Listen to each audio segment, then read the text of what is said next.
That Sunday meeting of the Christians was never intended to be a worship service. Look, I know that's what we call it. That's what I've called it for the vast majority of my life. It's a habit that I still struggle with. And the reason I called it that is because that's what everyone else calls it, and that's the only thing I've ever heard it called. But calling it that is not in line with what the Bible instructs us, and perhaps most importantly, calling it that, having that mindset about it, gets in the way of what we are really supposed to do when we gather.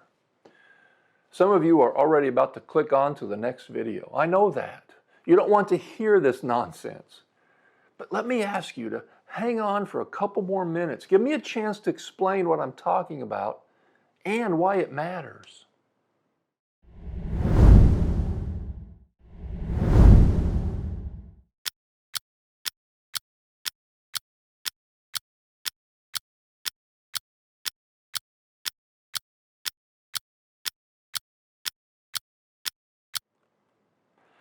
I'll try to do this briefly, but we need to talk about some Greek words. You see, there are several words in the Greek that are frequently translated worship in the English translations of the Bible.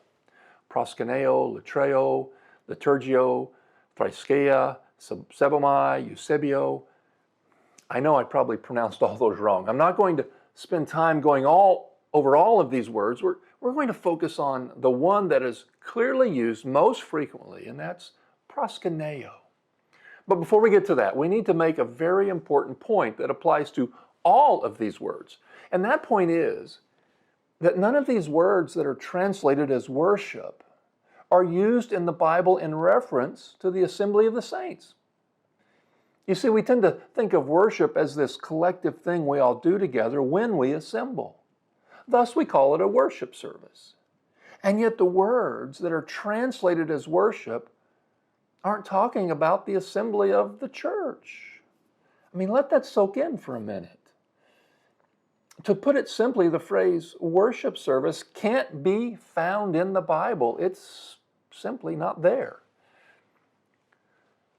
Let me pause here and let you know that there's a link down below to a series of videos that you can watch if you're interested in diving deeper into these Greek words and how they're used in the Bible. It's very informative, and I encourage you to view that if you're so inclined. Now, back to the word proskuneo.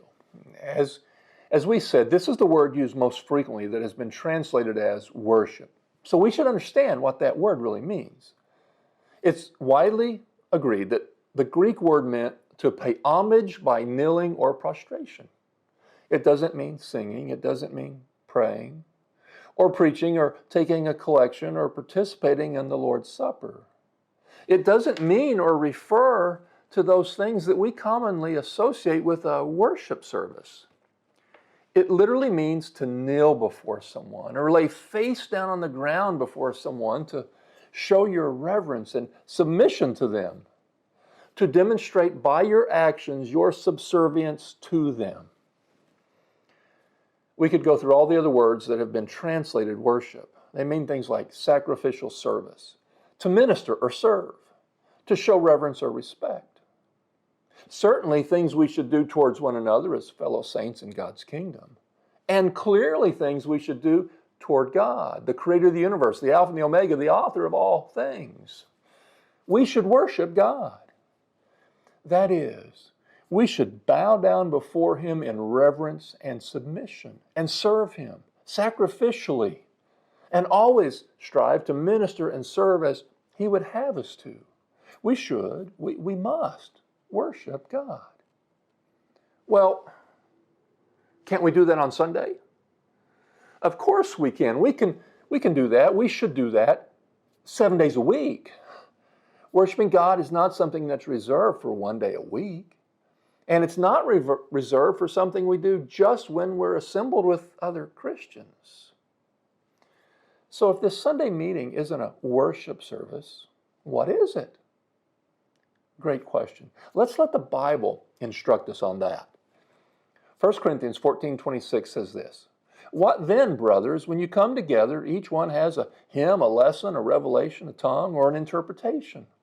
Let all things be done for building up. Do you see that little three-letter word, for? That little word indicates the reason we are together doing the things we're doing. That word indicates that Paul is telling us the purpose of gathering and what we do when we are gathered. And that purpose is stated very plainly, for building up.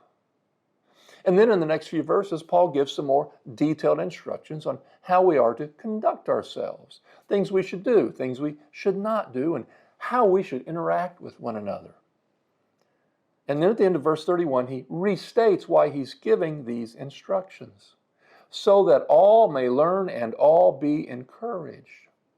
That's just another way of restating, let all things be done for building up. This doesn't take some theology degree to figure this out. You don't need the special decoder ring to know what Paul is saying. Paul speaks directly and clearly in all of his letters to the various churches.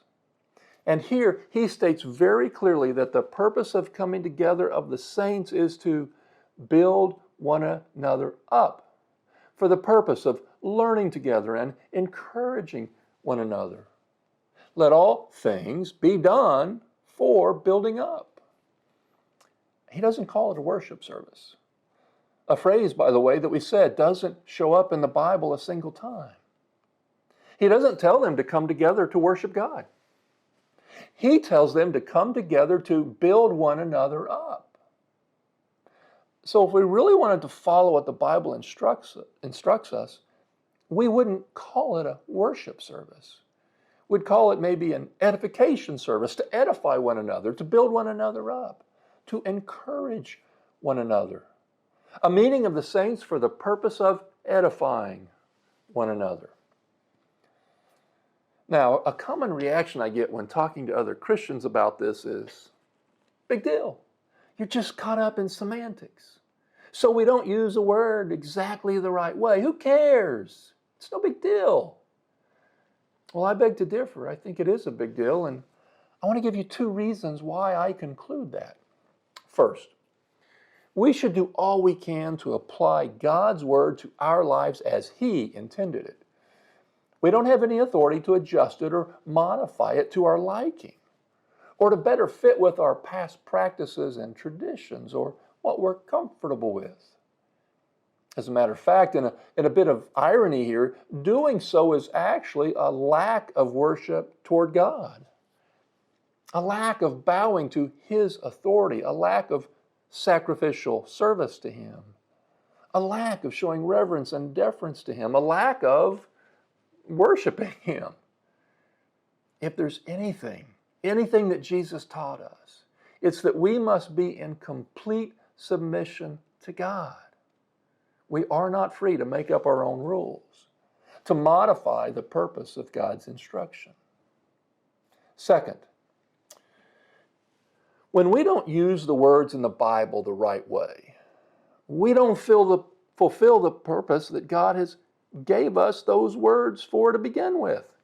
And in this case, when we call it a worship service, we don't enter into the gathering of the saints with the right intentions. If we don't go in with the right intentions, the likelihood that we're going to do what God has instructed us to do is close to zero. Paul stated clearly that we gather for the purpose of building each other up, to edify each other. So when we go in with the mindset that we are there to worship God, there's little to maybe no thought that what I'm really supposed to be doing is getting together with my fellow saints to do what I can to build them up. So somewhere along the way, we decided to call it a worship service.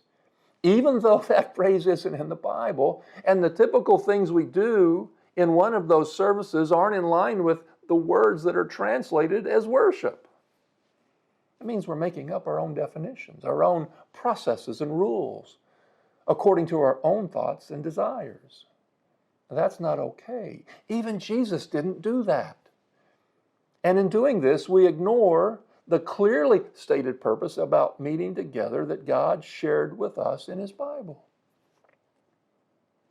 So you are free to conclude that this is no big deal. But I'm convinced that making up our own definitions and rules and ignoring the purpose that God plainly shared with us is a huge deal. Jesus said the first and great commandment is to love God with all your heart, all your soul, and all your mind. That love demonstrates itself by doing what God says to do, how He says to do it, and for the purpose He says to do it. Are we going to submit to God and demonstrate our love for Him, or are we going to do things the way we want to do them, the way we're comfortable doing them? Look, we are called to worship God. That is, we are called to bow in submission to Him, to show reverence, service, and deference to Him. So when He instructs us together with our fellow saints for the purpose of building each other up, that's what we should do. We won't change it to some other purpose, no matter how spiritual or nice that purpose happens to sound. We'll worship God every day of the week. And when we gather on the first day of the week, we'll worship Him by making that gathering about what He told us to make it about. And that is coming together to edify and strengthen and encourage one another. We need to gather together, but when we do so, we need to do it with the right purpose in mind. It's not a worship service. It's an edification gathering. And think about it this way. When we go to this gathering of saints with the mindset that my job is to serve and build up my fellow saints, I'm modeling myself after Jesus, who said He came not to be served, but to serve. And here's the brilliance of God's design and instruction to us. If we all go with the objective to build others up, not only will we do what God has instructed us to do, but we'll walk away having been built up, because while I'm going to build others up, others are attending with the purpose of building me up. God's service model, His edification model that Paul describes in 1 Corinthians, works in multiple directions. This is something that has actually taken me a long time to fully get my mind around. So if your head is spinning, I understand. Don't feel bad. Don't dismiss it either, though. True love of God begins with submission to Him, not just in the ways we're comfortable with or used to, but in all our ways. And it's become clear to me that we need to get our mind right with regard to this whole worship service topic. We need to understand that the real purpose is to build each other up, to serve one another just like Jesus modeled for us. I hope you think about what I've shared today. Thank you for listening. God bless you on your journey.